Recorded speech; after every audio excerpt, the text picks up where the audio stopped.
cook at home. My grandmother taught me a lot of things, which I'm really grateful for. But a lot of that is just directly transferred to what I enjoy about polymer clay.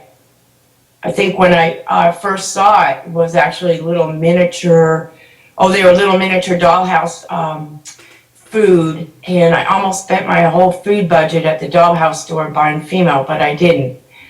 So I've always been fascinated by the food aspect of it, and also by the preparation aspect of it. I like making dim sum or pot stickers, something where you make a couple hundred before you actually make dinner.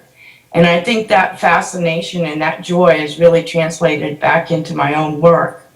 Sometimes I'll just make hundreds and hundreds of components before I put them together. You realize that's not the way most people work, right?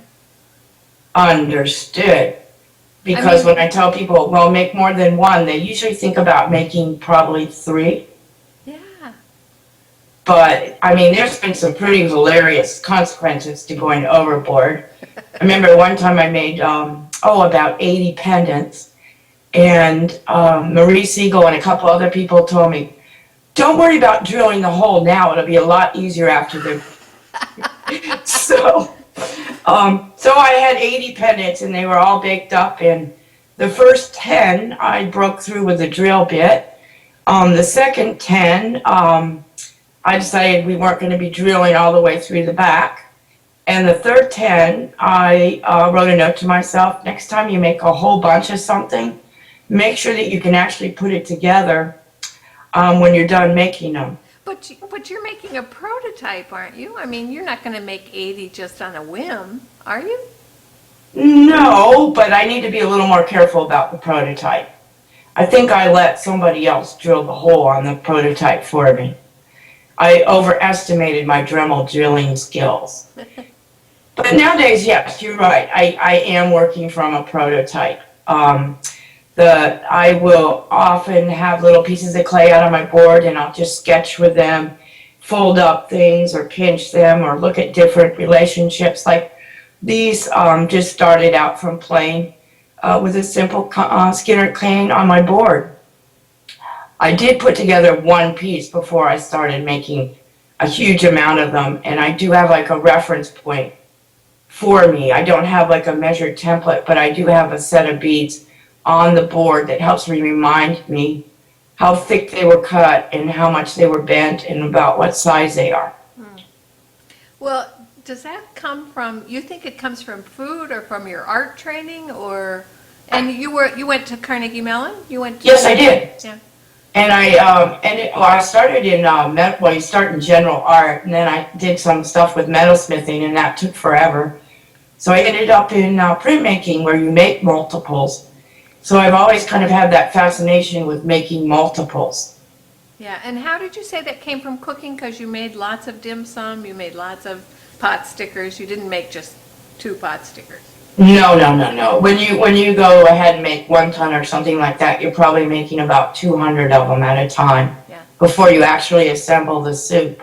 Yeah. But there's something, and that's, they call that, when you're cooking, they call it mise en place, to get everything ready, all your garlic chopped and your fresh herbs cleaned, everything ready before you start cooking. So I have a tendency sometimes to get a little too ready, but I just love having all the pieces to be able to pick from them, to try new color combinations or try to put them together in a different order than I... How did you get to Washington from Hawaii and Pittsburgh?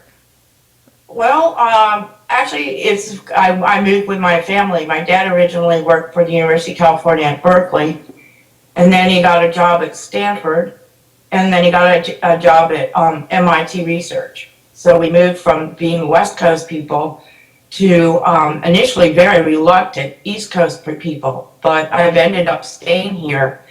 The reason I got to Carnegie Mellon in Pittsburgh is, I had a guidance counselor that told me that I would never get in. It was such a exclusive art school that you really needed a wonderful portfolio to get accepted, and that I would probably should shoot for Montgomery College or some little lesser known college as far as studying art. Really? And I think that just propelled me to try it, and I did get accepted, and I had a wonderful experience in Pittsburgh. Huh. But you were in printmaking, or you were in, what did you major in? Is that where you became a colorist, or? That's where I started mixing things, colors. Because one thing about the silkscreen inks is that you were mixing your own colors and working with the color, and I found that very exciting. Eventually, after I graduated from college, I did work in commercial printing for a while, and because of the printer I worked with, they did a lot of bootleg. I had to learn how to match colors on rock and roll t-shirts. Is that right? Yes. The unfortunate thing was that it was lacquer thinner ink, and you had to close the garage door because no one could see that you were printing something illegal while you were mixing the colors. So even to this day, I'm very sensitive to lacquer thinners. Really? Mm-hmm. I love that story. I've never heard that before. And speaking of stories, so you've stayed in food, and you work in food service somewhat now, huh? Yeah. And collecting cookbooks and reading. Actually, so now I read food blogs and, watch some of the reality shows on TV. I love Top Chef. And I also there's this show on the food TV called Chopped. What I like about that is they give people like a mystery basket, and usually there's some ingredient that takes longer to cook than the time allotted. So the people are challenged to put together a dish using the ingredients in the basket. Yeah.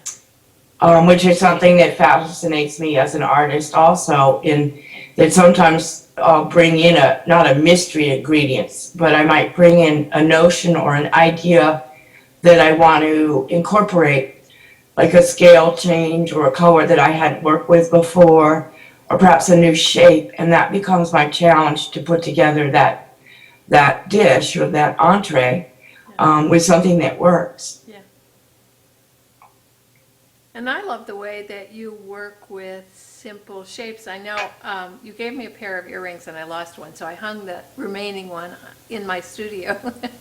And I realize it's a circle with another circle cut in half. And I look at the necklace you have on, and they're circles that are pinched. And then you have that other beautiful, kind of newish one that's, I think, squares that are pinched, or is it squares that are pinched. So I love what I look at those things to remind myself how simple and beautiful very basic shapes can be. Oh, absolutely, and that's a great compliment, and I'm glad you kind of grok it or get that. I think of the canes as ways to convey color stories, and as very simple graphic shapes, something to work with. It's not to say that I don't like complex canes. I happen not to be that good at making them. But there's something about those where they automatically engage your eye and bring you in because of all the patterning. And I like to challenge myself to work with the simplest thing possible, to have some sort of dialogue when you're stringing them together, something about how they interlock or how they kind of mimic the look of a Hawaiian flower lei. And I have some books on lei making. I remember looking at one where they had, it said you needed 278 flowers, and I said, oh my heavens. And then I realized that, I had 380 pinch petals, so I wasn't far off from there. Yeah, it never dawned on me that you don't do any complex canes, do you? Well, I threw away my first face cane that I took at Kathy Amp's workshop in 1990. Yeah. And I was smart enough to give myself the permission to just throw it away. It was pretty horrendous. But I have tried over the years to try to do things that are more kaleidoscoped. But if I'm working with something that has a little more complex pattern, I like them to be unique, like one of a kind, which when I'm working with the laminations and the textile inspirations, usually none of them are going to come out looking the same. So wait a minute, you're saying you don't like to commit to a complex cane, but Right. you'll commit to 300 pinch pedal. Yeah, Yeah. Oh, okay. absolutely. And there's something about it. I mean, to me, it's become almost like a meditation. Oh. It's where I get totally in the zone, totally quiet. I'm gently pinching, moving pretty slowly so the clay will bend, and then it won't crack when I do it. And I try to, give each one just a tiny little bit of a unique twist. But I like to watch them amass in the tray. I don't keep counting them every 10 minutes or so. But it's something that if I can instantly get into the working with the clay, if I've been out or if I've been, out running errands or I've been out working, I can come home and I have something instantly that I need to work on. Because once those canes are reduced, you pretty much have to pinch them out in a couple of days, otherwise they get too stiff. Oh. Oh. And do you work every day in the studio? I try to, but I don't. I mean, sometimes parts of the year I do a lot of traveling for teaching, and I find that I work less probably during the fall and the spring months when I'm teaching a lot. I often will not take out the clay in between going out for another teaching gig. But you're selling your stuff mostly through the class, along with teaching, or in galleries, or at shows, or what are you doing mostly? Mostly I sell my stuff with the teaching, and so far I've done quite well. Yeah. When I find myself selling out on something, it's kind of a message to me to try something new or to make more. I recently, I made something I call curve earrings, and I've been making them for, I think probably the first time I made them was in 1995 or something. And I was looking back in a box of old things, and I said, well, I always like to watch these when I see people that are wearing them. So I decided to revisit the idea, but I revisited it with looking at changing the background colors and working with different colors that I hadn't worked with before. And that got, I'm going to say, a little out of hand because I think I have over 150 pairs right now. I have the backing cards cut out. I do have half of the niobium, the hypoallergenic hooks, but I haven't committed to sitting down to carding earrings for an entire day. Wow. This is so foreign to me, the way you work. And I know we sit next to each other at conferences a lot of times because we work so differently. And it just astonishes me that you'll sit and meditatively produce a lot, and it looks like it's going nowhere, that you're just a factory. And then by the end of the week, you will have amassed enough. I mean, you have a vision and you know where you're going, and you'll have enough to put it all together. Oh, yeah. Now, I do have a couple bags of stuff that's not together. I remember one year I was into really desaturated kind of fallish colors, and I was sitting next to you making these asparagus in maroon and really desaturated olive green and everything, and I have about 200 pieces. They're in a bag. My idea of putting them together as multiple strands just didn't quite come out. And I might revisit it. I do have a number of bags of stuff that I've kept from older days. But what I like about your work, Cynthia, is I like to see the way that you work on the colorways and they come together because your patterning is so fantastic. And I also like to see, sometimes you've allowed me to put in another color into your canes or your bases or something, and I've enjoyed that. I count on that. Are you kidding? There's always, I sense that there's something missing, but I don't have the vocabulary. I'm getting it. I'm getting better.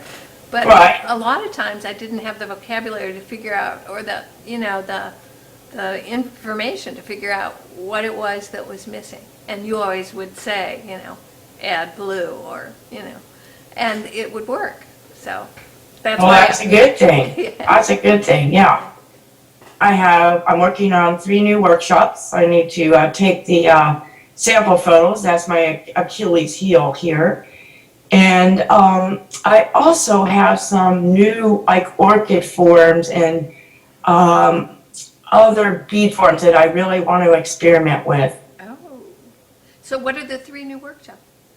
One of them is working with, with pivot mixing, and it's mixing with color. And there's a number of, actually, we do a couple of simple canes in the class, but it has to do with the idea of putting together a palette, a personalized palette based on your pivot or your favorite color in variations. The other one is working with ECOT, working on the stripe blends before. I've come up with a way to intensify the value contrasts and also to work with experimenting with combining patterns in different scales. Oh, I would love that. Oh, yeah, and then what's fun about that is, for some of it, we kind of like share what the rest of the students have made, so that you have more of a selection of fabric or whatever to start out with to put together your collage pieces. And so the third one is? Well, I'm working on a thing I should say I'm almost completely ready. I'm doing a workshop at Marine's Carlson Center for the Arts in Minnesota this summer. And one year we did a rainbow totem workshop that had to do with some journaling and some meditation, some guided meditation and class discussion on rainbow chakras. So this year we're making a walking power stick.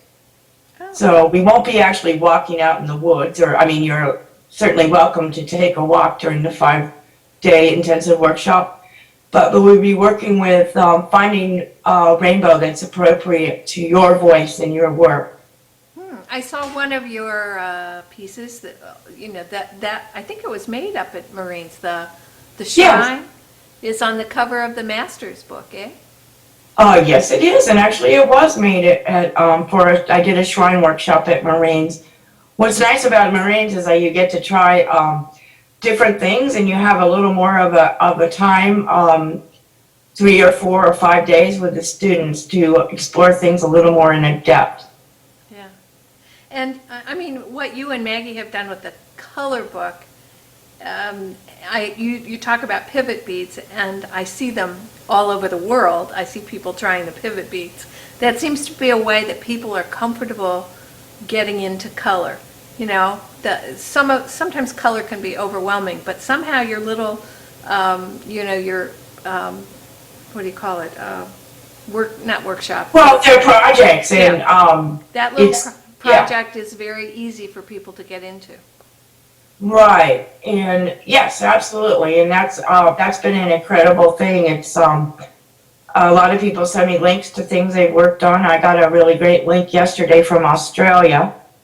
Yeah. And giving somebody specific to do that has a specific color lesson embedded in it is a lot more approachable for a lot of people.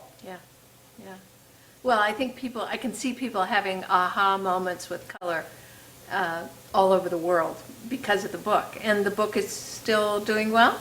Yes, it is, absolutely. Good. And is there another book coming? Oh, well. How long? Boy, that was a really direct answer. Was it a painful process? It was an extremely important learning process. Yeah. Yeah, absolutely. I think, I learned a lot about myself, and actually I've changed a lot since that process, and Oh my it's gosh. interesting because Maggie and I both have very kind of, we're getting to the same place, but we have very different approaches to working with color. Yeah. And you had some real physical problems. Was that when you broke your back? Yes, it was. Yes. In more ways than one, huh? Yeah, more ways than one, exactly. It was pretty literal. And Yeah, so I've had two major challenges in the last 3 years, and I had a major surgery on a lipoma about a year ago, and But you look terrific. hey, I feel terrific. I've been on I have an organizer friend. Well, she's been a dear friend for about 10 years, and found out about a year ago and a half ago that she loves to clean and organize. So you might be able to see behind this screen there. I don't have all 65 drawers labeled, but they're all sorted. Oh my God. And you're in, how big is your place? Oh, it is small. Yeah. Probably you would, for a one bedroom in New York City, you would say it was huge. But for a one bedroom apartment, fairly small. In fact, one person can only be in the kitchen. I've seen kitchens bigger on an RV than in my kitchen that I have now. But, it's a matter of looking at your space. I mean, I've filled my space up with colors and textures and fabrics and things that I enjoy for my travels. Yeah. I've edited some of it down. I mean, like for one time, at one point I had 50 pieces of driftwood from around the world. I mean, driftwood? I wasn't going to be opening a driftwood museum. Is this what she helped you with? Getting rid of Yeah, she did actually. I made all the decisions. That was the cool thing about it. It wasn't like, well, why do you have this? But yes, it was. Oh, you could have been on Hoarders. No, not quite. No, not quite. But the reason I'm laughing about it is every time I brought it up, well, I watched that show. She said you shouldn't be watching that show. And you're not a hoarder. You just have a lot of stuff, and you're a little disorganized right now. Oh. But like when we sorted out the tools, I noticed that I had some tools that were hard to explain. Some of them were from my junior high clay class. Wow. Now, I mean, why would I have tools that were that old? Because I may be using them again in the future. And I found out, oh gosh, that I maybe have like 25 pin tools. So there's some things that I have a surplus on. Yeah.